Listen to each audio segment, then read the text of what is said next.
Hello, welcome to my video, and today I'm going to do a 2-year update on my Quintana Roo PR5. This is a 2020 model that I've been racing for 2 years now, and I'm going to tell you some things that I love about it and some things that I don't quite love about it. So stay tuned and let's dig into it.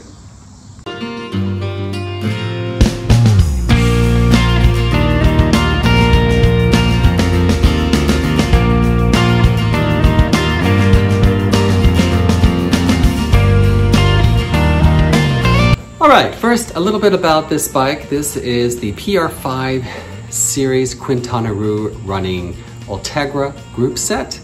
And I have aftermarket Mercury Aero carbon rims as well.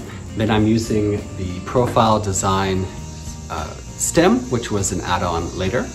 This particular PR5 series features a lower modulus carbon fiber frame and Quintana Roo's Shift Plus technology. That's Shift Plus technology.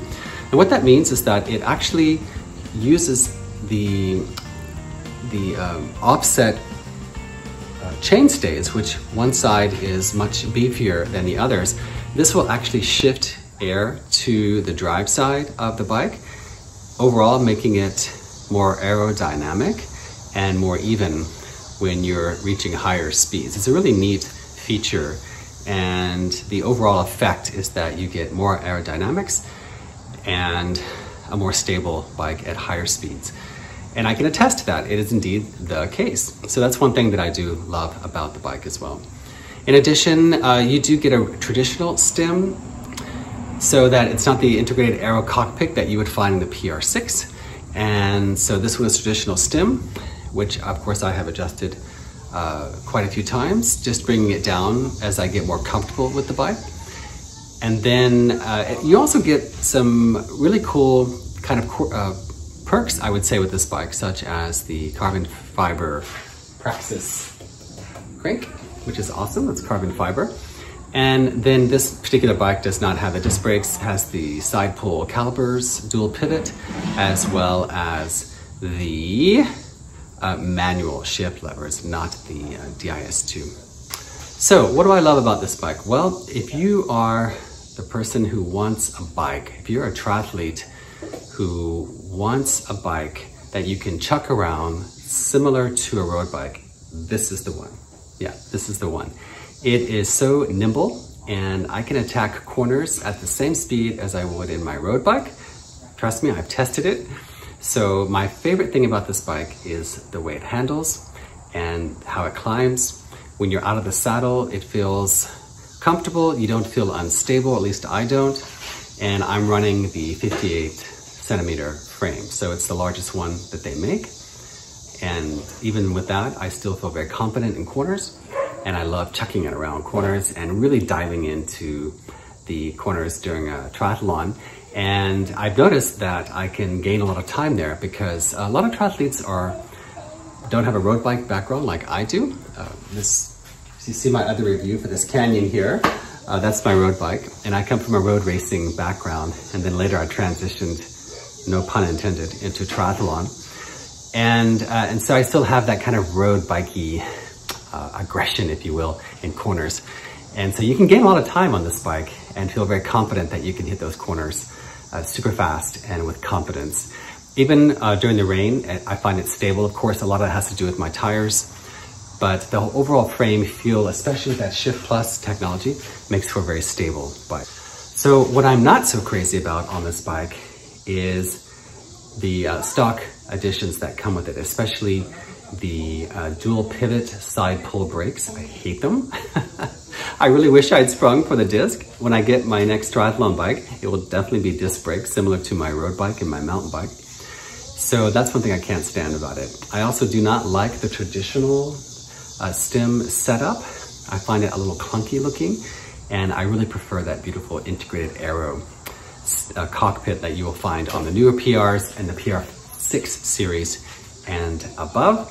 And then this thing came with the rinkiest, dinkiest little Shimano wheels, which are pretty much useless. So I don't think I rode more than a week on them before I got these Mercuries on there. And these Mercury wheels are very fussy. and I'll talk to you a little bit more about that. But overall, those are things that I'm not that happy with. So this bike is quick. It sure ain't slow. And I've had more than 8 podiums on this bike. And not just age group podiums, but also overall. I recently did a 2nd overall in Aquabike in a race in Maryland. And then I also qualified for the Aquabike age group nationals coming up in 2023 in Spain on this bike in Irving, Texas. So this bike is fast, and there's nothing more satisfying than being in the aero position on this bike and feeling like you're the fastest one out there. So that's what it feels like. When you're in the aero position, it is just fantastic, and the fit is so good. I made a couple of adjustments this past year just to put myself a little bit more centered over the saddle. So I moved actually the saddle back a little bit, and then I lowered the stem one more small spacer. That's about it. So one of the cool things that you might enjoy about the bike is that it has this integrated storage here and in here. So you can basically pack it with all of your spare tubes for a race, and tons of room for energy bars, gels, whatever you need. Now, one thing that I'm not so fond of is that in my original video, I talked about how cool it is that there's an integrated light here, but it is not waterproof. So my very first rainy race, the batteries got wet, so I aired them out, and then it worked again, but not well. And then the very next rainy race, it stopped working again. So I eventually just took the batteries out, and I put on my own light for safety when I am training, because this thing, it's not waterproof, and it's pretty much become all but useless now. So neat idea, but Quintana Roo, please make that more waterproof. So what I don't like are those dual pivot side pull brakes. Oh my gosh, they are fussy. And every single month I have to adjust them, not just adjust them with the small adjuster below the cable, but I have to undo and redo and retighten the cable entering the dual pivot. Every time I take off the front wheel, they get misaligned. If you think the front brakes are bad, try messing with that rear brake right here. It's even worse. I often have to get my small Allen wrench to make the micro adjustments every time I take the back wheel off, or it just goes out on its own for whatever reason. I don't know what it is with these dual pivots. I don't know if I have a bad pair on here. If you have a choice, go for the disc brakes. The mechanism is more complicated, but they are easier to maintain over the long run. So get the disc brakes, spend the extra. I didn't actually go because they were cheaper. I wanted a lighter weight bike. And as you know, in competition, you don't use the brakes that much, especially on a flat course. So I didn't think it made any difference. But boy, I wish I'd gone for the disc, because the amount of fussiness time that I have to spend on those things is very annoying. So go for the disc. So in general, the bike's holding up really well. I have dragged it on the roof between here, Maryland, and Texas, and it did just fine in all sorts of weather. I've done probably 5 or 6 really rainy triathlons, and it did just fine. Cleaning is fairly easy. One thing I also really love about the bike is the look. Have you noticed that really cool dark gray matte finish with the shiny QR logo? I love that, and that's one of my favorite things about Quintana Roo is that you can customize the color and paint scheme to the nth degree. That's one of the best things about Quintana Roo, so you can enjoy that. Otherwise, it's been a really solid bike, and again, lots of podiums. I feel very comfortable on it. I like how it looks. I love how it feels. It's very comfortable. If you are an Ironman, I think you'll be fine on this bike for that whole distance. I mostly do Olympic and sprint distances, but I'm probably going to do a half iron either this year or next year, and this is the bike I'll use for that. It's very, very, very comfortable.